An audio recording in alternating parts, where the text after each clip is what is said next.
Reverend Father Christoph, ladies and gentlemen, our neighbours, our friends, members of the community, the Board of Management, all our parents and our children.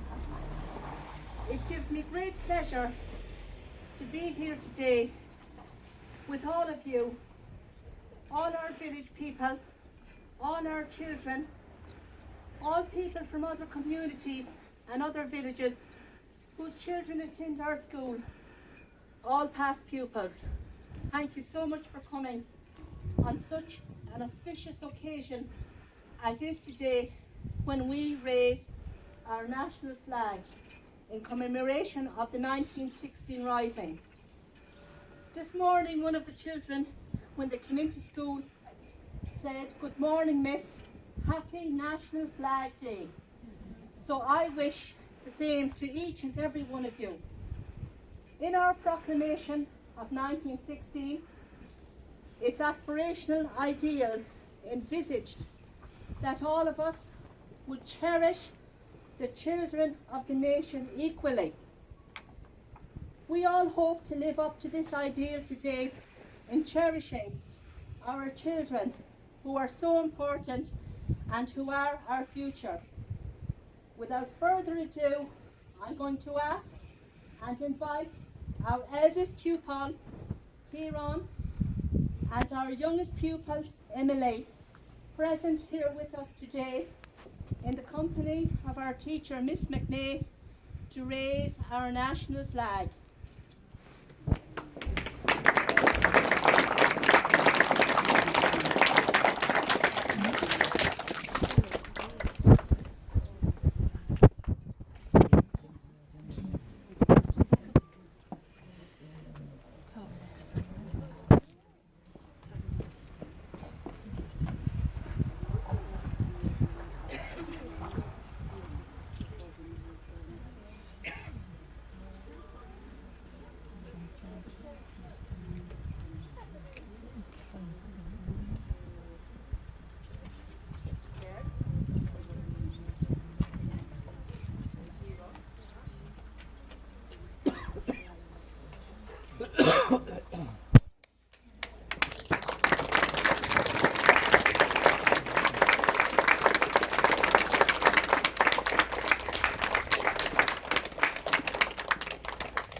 We invite everybody to sing with us, O Ron Nivian. Chain and field have fallen, and offering Eire, we guards to ordain the running queen. They confess their cheer us now. The offer which you have come in love, and on days of our among us roses, they come each year, with all of Nami there, shall live cunning around again.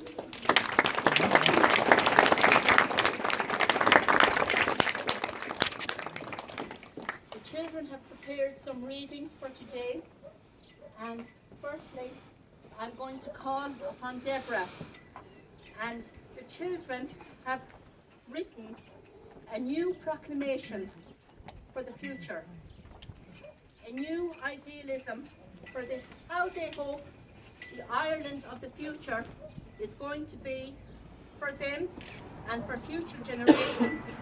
So now I invite Deborah to read the new proclamation. Pupils of Dukenella National School, the proclamation of the children of 2016. Irish people, in the name of God and our ancestors, that we will be supportive to all our people, including all nationalities living in our beautiful country, and all our people living abroad. Our hope for Ireland is that Ireland will be a charitable country, that all our soldiers will be kept safe and protected. We hope our future will not hold war or riots, that we will support our army and those in charge of our country to do their best and to keep peace, to help people change for the good, to aid and support countries in difficulty. We wish to welcome all people to our country who came to live or on holidays. We would like to encourage people to use our own language more. It is also a hope of ours that all our doctors, nurses and staff of hospitals are kept safe and that they do their best to help all those in need. We wish our country to remain beautiful and encourage everyone to look after our countryside and scenic places. We wish for all our people to be treated as equals, that all our people are included and looked after, especially those who have special needs, that people are not judged by their race or religion. People won't be judged because of their ancestors. It is also important to remember we all need to share our country and not to be selfish in any way. To remember to treat people as you would like to be treated. We pray to God to keep us all safe and to keep our people abroad safe. It's our hope that all our people are looked after as stated in our proclamation.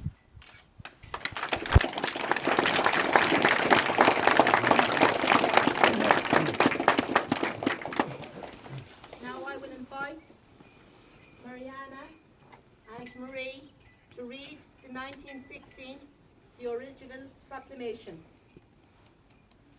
Public na Eire, the provisional government of the Irish Republic to the people of Ireland, Irish men and Irish women, in the name of God and of the dead generations, from which she receives her own tradition of nationhood, Ireland, through us, summons her children to her flag and strikes for her freedom. Having organized and trained her manhood through her secret revolutionary organization, the Irish Republican Brotherhood, and through her open military organizations, the Irish Volunteers and the Irish Citizen Army, having patiently perfected her discipline, having resolutely waited for the right moment to reveal itself, she now seizes that moment, and, supported by her exiled children in America and by gallant allies in Europe, but relying in the first on her own strength, she strikes in full confidence of victory. We declare the right of the people of Ireland to the ownership of Ireland and to the unfettered control of Irish destinies, to be sovereign and indefeasible. The long usurpation of that right by a foreign people and government has not extinguished the right, nor can it ever be extinguished, except by the destruction of the Irish people. In every generation, the Irish people have asserted their right to national freedom and sovereignty. 6 times during the past 300 years, they have asserted it in arms. Standing on that fundamental right, and again asserting it in arms, in the face of the world, we hereby proclaim the Irish Republic as a sovereign independent state. And we pledge our lives, and the lives of our comrades in arms, to the cause of its freedom, of its welfare, and of its exaltation among the nations. The Irish Republic is entitled to, and hereby claims, the allegiance of every Irish man and Irish woman.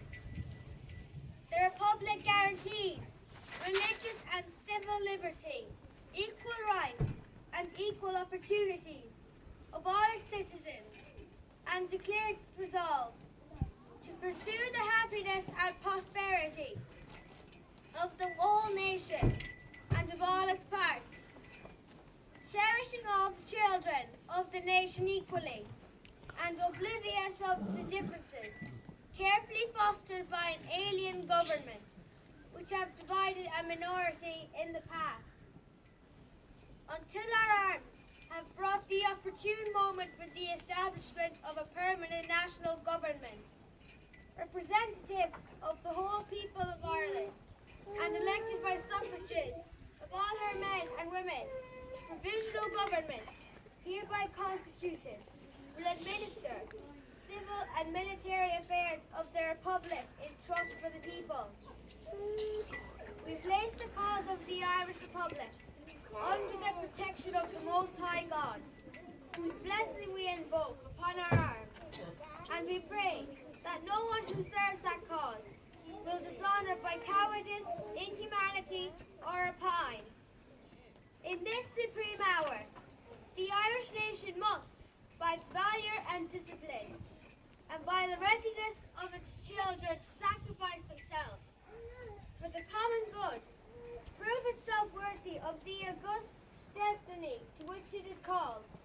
Signed on behalf of the Provisional Government, Thomas J. Clark, Sean McDermott, Thomas McDonough, Padraig H. Pearce, Eamon Kant, James Connolly, and Joseph Plunkett.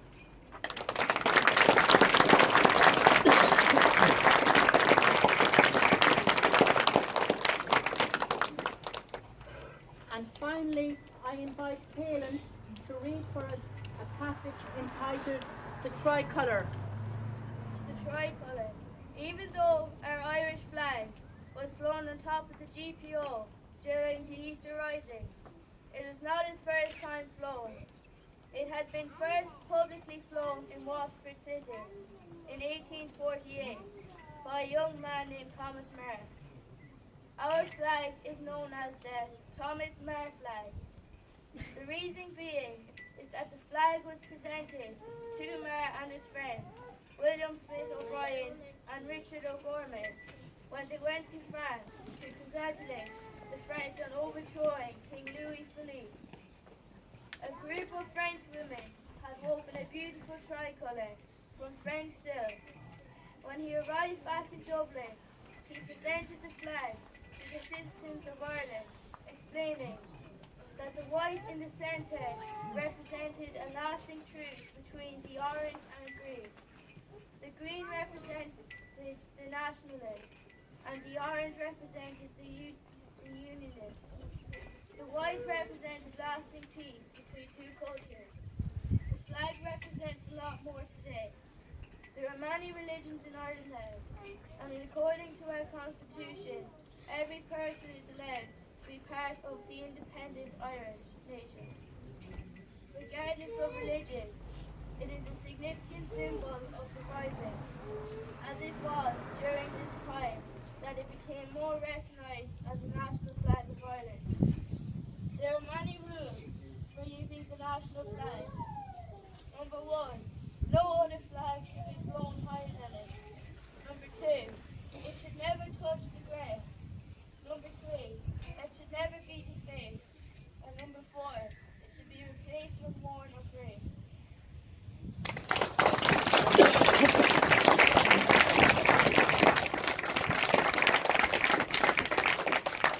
I certainly hope that Caelan won't be testing us after on those 4 aspirations he read out at the end. I don't know if I was even listening that well myself.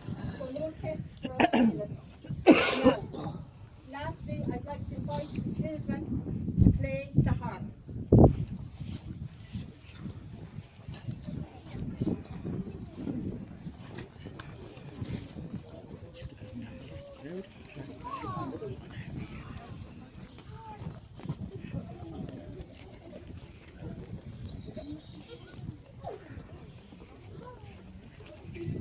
Will you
for us.